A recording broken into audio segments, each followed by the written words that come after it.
All right, hello seniors. This is the final volume of the Frankenstein review saga, chapters 21 through 24, so I'm just going to jump right in.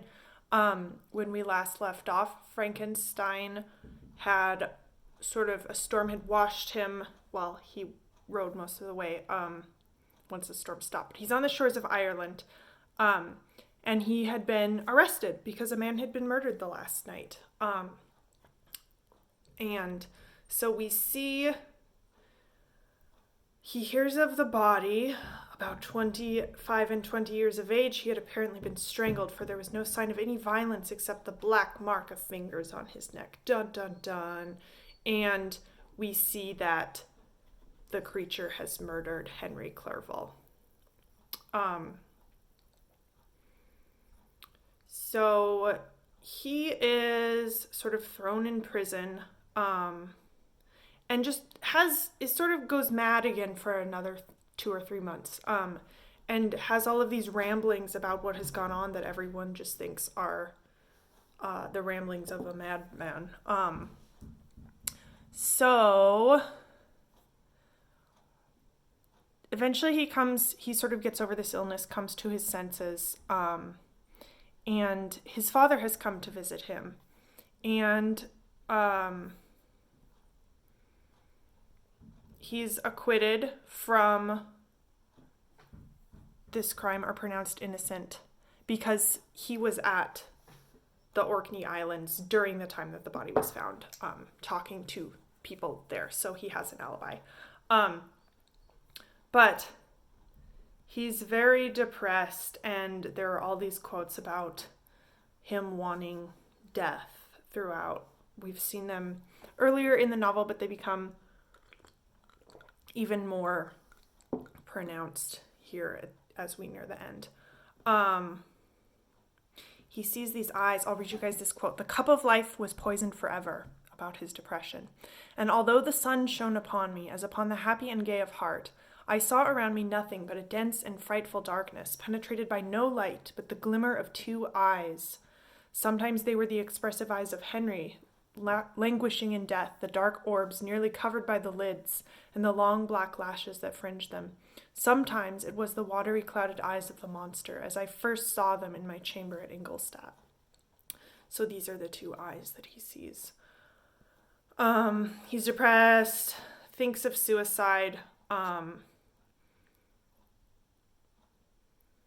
but he does not kill himself.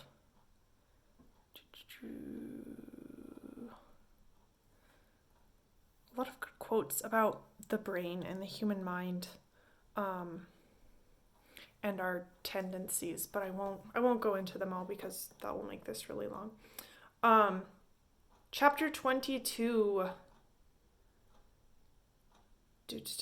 He's again thinking of his gloom, his depression, but I felt that I had no right to share their intercourse. I had unchained an enemy among them, whose joy it was to shed their blood and to revel in their groans. So he can't join civilization. He can't be happy to see his family because he's just constantly thinking about the creature, and the havoc he's wreaked. He doesn't tell them either. He says that he should be supposed mad if he tells them, and he couldn't make them afraid. So even though he says that he wants sympathy, he wants to tell the truth, he doesn't. He keeps this secret. And he gets a letter from Elizabeth. She's wondering the same thing as her father. She's wondering, do you love someone else? If you do, I will be okay with that. I just want your happiness.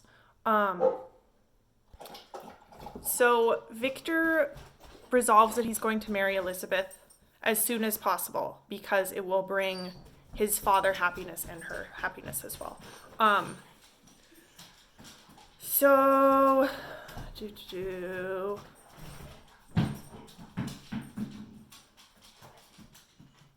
There's some foreshadowing here. "Great God, if for one instant I had thought what might be the hellish intention of my fiendish adversary, I would rather have banished myself forever from my native country and wandered a friendless outcast over the earth." Bertie, shut up! than have consented to this miserable marriage. So there's some foreshadowing here. Maybe you guys can already tell what's going to happen on his wedding night. He thinks he's going to be killed by the creature. They get married. Before that, he finds out that she has this property on the shores of Lake Como that her father has gotten through the government where she was born, in the country where she was born. So that's where they're going to spend their wedding night. Or go honeymooning anyway. They get married. They're on their way to this place, but first they stop. I believe it's a place called Evian. But they make a stop before they get to Lake Como. So this is their wedding night, and we end chapter 22 there. Chapter 23, he sends Elizabeth off to bed to sort of shield her from what he thinks is about to go down, which is that the creature is going to attack him. And he's waiting for the creature, pacing. When he hears a scream, guess what happened? The creature's killed Elizabeth. The marks are on her neck. He sees the monster grinning in the window, fires at him with his gun, but the monster eludes him. So he panics. He tries to get the people at this place to help him look for the monster. He gives up and he determines, I have to go at once back to Geneva to protect my father and his brother Ernest. So there's a quote here. He's sort of continually thinking about the loss of Elizabeth, and he says, "Nothing is so painful to the human mind as a great and sudden change," which is another sort of philosophical little quote from Mary Shelley, one of the many in here that I stopped and contemplated. I'd be curious to hear your guys' thoughts on that.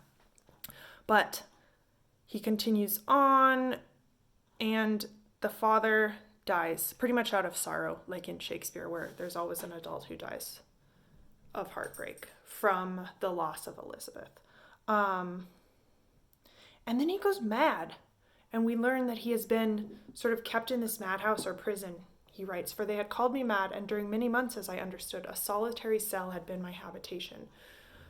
So again, he sort of loses his mind. But when his senses come back to him several months later, he is fixed on revenge and avenging the creature that he has created. And he actually goes to the magistrate in Geneva, and he tells him this whole story and says, "I know I sound crazy, but I want you to, I required him to exert his whole authority for the apprehension of the murderer." So he sort of agrees, but then he's like, well, if this is true, I don't think we'll have that much of a chance of actually catching this creature. The magistrate says, "Who can follow an animal which can traverse the sea of ice and inhabit caves and dens where no man would venture to intrude? Besides, some months have elapsed since the commission of his crimes, and no one can conjecture to what place he has wandered or what region he may now inhabit."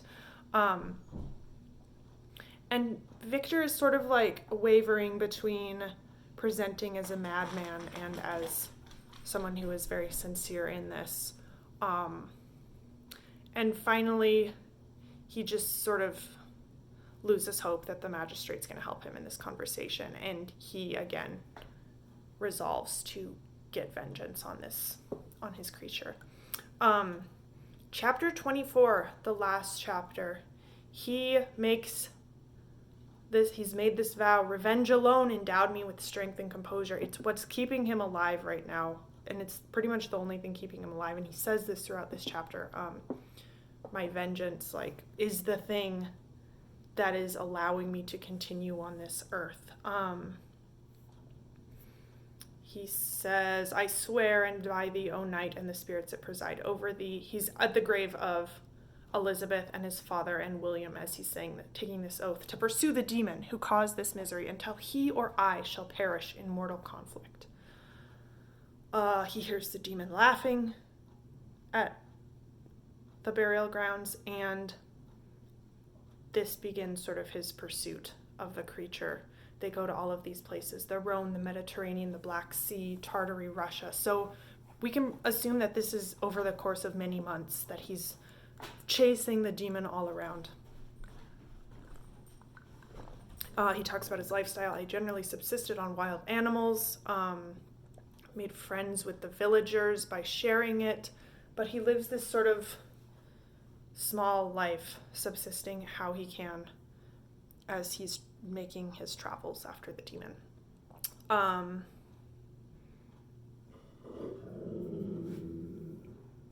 There's this interesting reversal of sleep and consciousness that he writes, "During the day I was sustained and inspirited by the hope of night. For in sleep I saw my friends, my wife, and my beloved country. Again I saw the benevolent countenance of my father, heard the silver tones of my Elizabeth's voice, and beheld Clerval enjoying health and youth. Often, when wearied by a toilsome march, I persuaded myself that I was dreaming until night should come, and that I should then enjoy reality in the arms of my dearest friends." And then at the very end of the novel, we see Walton says this also, that he believes the dreams visiting him, his sister wife, his father, Clerval, are actually like the reality, the real substance of life, that they are actually visiting him. So it's kind of an interesting reversal. And again, we see this idea of unconsciousness and death as peace, whereas life is misery. The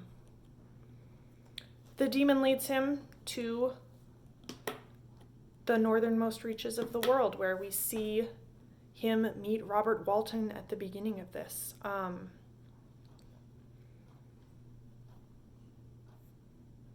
And you guys can understand that narrative.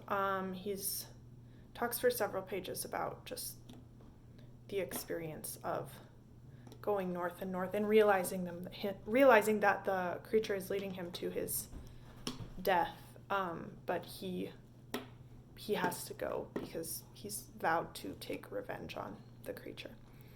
And then just as the ice is broken up, I was drifting on a piece of scattered ice that was continually lessening and thus preparing me for a hideous death. This is when Robert Walton and his crew come. And he asks Walton in the last sort of paragraph of his frame narrative, because we're about to go back to Robert Walton's letters, the explorer from the very beginning, if you remember. He asks Walton to swear to take vengeance on this creature for him. But he's saying, "Don't go out of your way. Do I dare to ask you to undertake my pilgrimage to endure the hardships that I have undergone? No, I am not so selfish. Yet when I am dead, if he should appear, if the ministers of vengeance should conduct him to you, swear that he shall not live." So basically he's like, I need you to promise me that you're going to do your best to kill this creature. Like, don't go chasing after him, but if he happens upon this boat or you see him, please kill him for me, because he senses his impending death. He doesn't think he'll be able to survive to carry out his vow. Okay, we're back on Robert Walton. This last chapter is a long one. Robert Walton has also seen letters from Felix and Sapphi, and because he has seen the creature himself, he believes Frankenstein's story. Maybe the first person to genuinely, truly believe what he's saying. Sometimes, Walton writes, sometimes I endeavored to gain from Frankenstein the particulars of his creature's formation, but on this point he was impenetrable. Frankenstein says, learn my miseries and do not seek to increase your own. So again, Walton is curious, like, how did you make the monster? How did you make him come alive? And Frankenstein refuses to answer this question. And as I was reading this, I was wondering, is this effective? Because Frankenstein clearly wants humanity to learn from his mistake. But we're curious as we read how he makes life. Walton is clearly curious. Do you guys think that we're sort of doomed to repeat mistakes, or that the only way we can truly learn something is by going through it ourselves? It makes me wonder what Frankenstein's, whether this is like genuine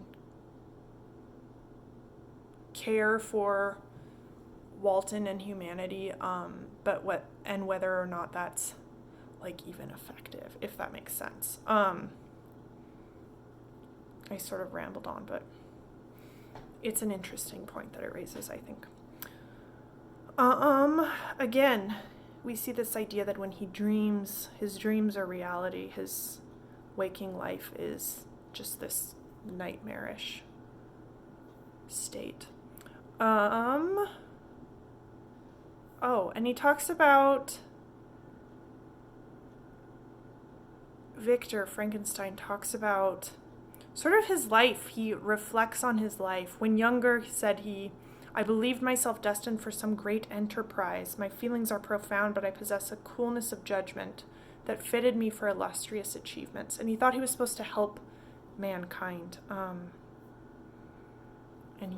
But now he has sunk. But in this thought, which supported me in the commencement of my career, now serves only to plunge me lower in the dust. So in seeking this success and renown in creating life, he has destroyed himself. And in the meantime, Robert Walton is sort of mourning this friend. I have gained him only to know his value and lose him. Because if you remember, Walton just wanted a friend. Okay. So this last chapter doesn't really follow a plot point as much as the first chapters, because we're just seeing, like, it's more philosophical. And we're seeing different thoughts and questions that are raised by the end of the novel. So meanwhile, they've gotten stuck in mountains of ice, which admit no escape and threaten every moment to crush the vessel. And the sailors want to turn back if this ice ever breaks up, which they're not sure at this point that it will. They come to speak to him and demand to turn back if it ever breaks up. And Victor Frankenstein, who's like on the edge of death, he like perks up and he's like, wait. And he gives this like really inspiring speech that holds these sailors at bay for a while, about the nature of glory and honor. He's saying, because death and danger and death surrounded it, and these you were brave to overcome. For this was it an honorable undertaking. Meaning, anything that is worth doing, anything honorable, anything glorious, will be matched in level of danger and death. He sort of mocks them. And so, poor souls, they were chilly and returned to their warm firesides, imagining how they will look like cowards and the stories that people will tell of these explorers who got cold and had to come back. And he sort of praises like the strength of men. Oh, be men, be more than men. Be steady to your purposes and firm as a rock. And then they leave and think he's definitely given them something to think about. But 2 days later, Robert Walton writes that I have consented to return if we are not destroyed. So nothing has come of his voyage. And they do eventually return.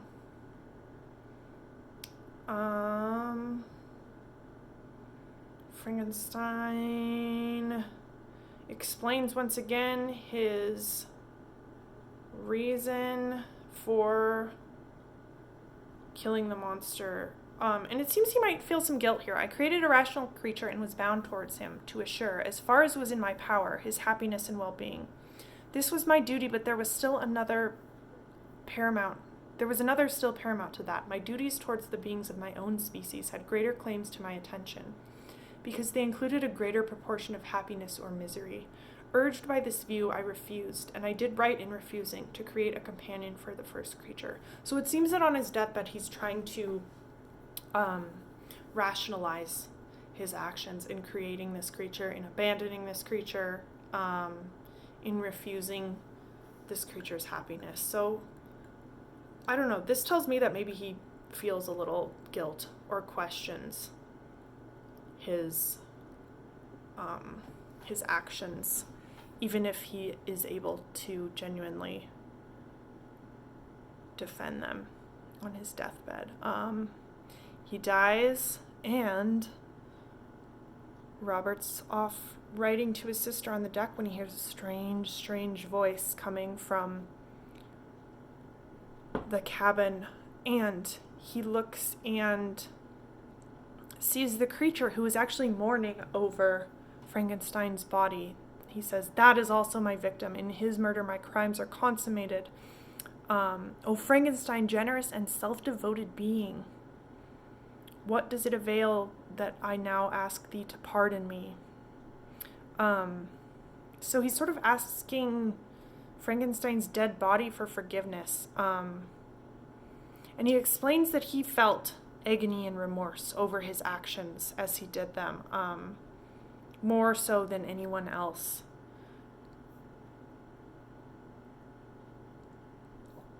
Talking about how he suffered killing Clerval.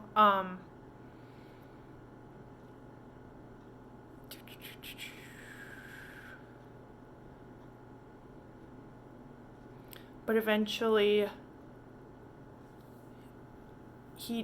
it seems like he turned totally to evil with Elizabeth. By that point, he had sort of inured himself to what he had become. Evil thenceforth became my good. But he explains like this agony and remorse he felt killing Clerval. But he felt that he had to do it. So, I don't know. I kind of pity him in that, or sympathize with him anyway in that confession. But it's complex. He almost convinces Walton, with his eloquence. And at the end he talks for a long time.